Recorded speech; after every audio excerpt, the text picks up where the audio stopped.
Banjir dan luapan Sungai Ciliwung sering menyebabkan kerusakan parah pada rumah-rumah warga di bantaran sungai, terutama akibat pondasi yang tergerus arus deras hingga menyebabkan longsor atau ambruk. Salah satunya adalah Endai, warga RT 6 RW 2 Srengseng Sawah, Jagakarsa, Jakarta Selatan. Tanah di depan rumah orang tuanya yang menghadap Kali Ciliwung tergerus selama sekitar 10 tahun terakhir ini. Dari yang awalnya lebar jalan sekitar 8 meter di tahun 2025, kini hanya tersisa tidak sampai 1 meter saja. Ia dan keluarga pun terpaksa mengungsi ke rumah di sisi kiri rumahnya. Dan saat ini hanya akar dan pohon bambu yang menahan tanah tempat rumahnya berdiri. Hal ini diadukan Endai kepada anggota DPRD DKI Jakarta, Yuke Yurike, pada Kamis 11 Desember. Ia juga berharap Yuke bisa membantu menyuarakan keresahannya ini kepada pemerintah pusat. Dalam hal ini, Balai Besar Wilayah Sungai Ciliwung Cisadane agar bisa dibangunkan turap atau dinding kali yang permanen. Saya selaku yang tadi melaporkan dari aspirasi apa yang saya laporkan ke Ibu, bahwasanya saya melaporkan bahwa di wilayah kita RT 006 atau RW 02, Srengseng Sawah, Jagakarsa, saya melaporkan tentang perihal kerusakan yang ada di wilayah rumah saya. Karena saya sudah berjuang dari RT, RW, LMK sudah berjuang 5 tahun ini sampai sekarang belum ada tindakan atau yang sifatnya permanen ya, perbaikan secara permanen. Ya kami harap saya kepada Ibu Dewan agar mungkin bisa memberikan solusi atau arahan yang benar-benar bisa apa ya? Bisa ada solusi ya? Bisa ada solusi yang terbaiknya lah. Jadi kita nggak ada kekhawatiran Bu selama ini 5 tahun jujur.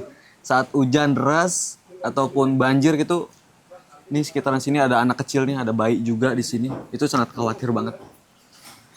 Harapannya sih kita nggak minta rumah kita itu diperbaiki. Tapi dinding-dinding tanah ini gimana biar nggak tambah terus longsor. Karena setiap tahun itu pasti longsor. Kita nggak tahu nih hari ini masih bisa duduk di sini. Kita masih bisa diri di sini. Kita nggak tahu ke tahun kedepannya masih bisa diri di sini atau enggak. Baik, jadi ini tadi Bang Endai ini menceritakan tadi sempat curhat bahwa rumahnya nih di sini ya, di belakang ya, di belakang. Tadinya kurang lebih hampir 12 meter ke sana itu depannya. Sebelum longsor mungkin kurang lebih tahun 2020 awalannya. Itu semakin lama semakin terkikis.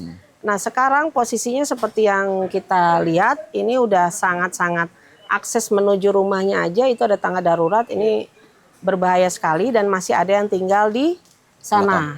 Nah, karena pada saat habis longsor, terus juga tidak memadai untuk tinggal, Bang Endai bikin rumah sementara di sini. Cuman mungkin tidak bisa menampung seluruh keluarganya, sehingga masih ada yang tinggal di sana. Jadi tadi kebetulan sempat kita lihat, cuman memang yang menjadi kendala adalah waktu pada saat, kalau nggak salah ya tadi cerita, awal itu semua yang ada di sini itu tidak di bantaran di das sungai, nggak masuk das.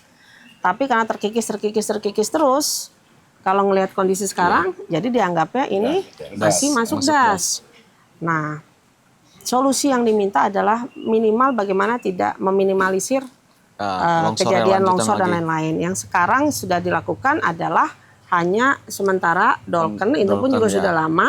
Udah hancur, bahkan ke bawah juga. Jadi ini sangat mengkhawatirkan, apalagi mengantisipasi curah hujan yang luar biasa deras. Kalau kita lihat perbatasannya sama Depok.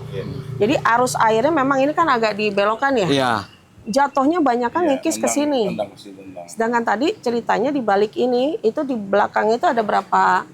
Kurang lebih ada 4 kakak. Ada 4 kakak. Ini juga agak riskan nih. Kalau pohon bambu ini juga udah tidak bisa menahan arus air yang ada di situ. Jadi sepertinya ini juga harus kita sama-sama dorong. Karena biasanya yang menjadi kendala pasti ada berurusan dengan Balai Besar. Benturan dengan peraturan lagi. Ciliwung Cisadane. Pemprov juga dengan SDA pasti nggak bisa. Hanya bisa melakukan yang sementara seperti ini. mungkin nanti kita akan coba dorong biar berkoordinasi, biar segera bisa diantisipasi juga. Andai kata memang perlu diturap sementara apa didolken yang lebih untuk menahan bisa kuat. Walaupun tadi saya lihat juga kondisinya juga pasti akan sulit juga nih untuk membuat. Tapi kondisi seperti ini khususnya di pinggir-pinggir sungai banyak sekali ditemuin. Ini yang harus secara menyeluruh dipetain, terus bagaimana kita bisa nyelesain masalah satu persatu. Kalau melihat kondisi seperti ini, warga yang tinggal di bantaran ini sebetulnya udah sangat-sangat berbahaya sekali. Ini juga harus kita cariin ya solusi juga.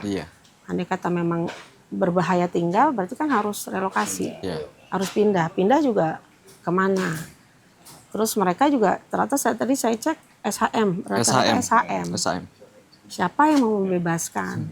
Makanya kita berjuang karena kita bersurat, bukan kita numpang tanah negara. Ya, dan tadi sudah sempat cerita apapun selalu bersurat. Cuman memang pasti kita tahu kendalanya itu ada koordinasi yang memang harus intens. Cuman kalau saya prihatin pas kita lihat tadi dengar dari 2020 ya kurang lebih 4-5 tahun belum ada satu tindakan yang real, sedangkan kondisinya sekarang semakin lama semakin membahayakan. Jadi mungkin ini bisa jadi salah satu masukan untuk kami juga. Salah satu contoh titik rawan yang ada di sepanjang bantaran Kali Ciliwung. Hampir rata-rata sih yang di bantaran kayak gini kondisinya, dan ini yang memang menjadi concern juga Pak Gubernur untuk mengatasi itu.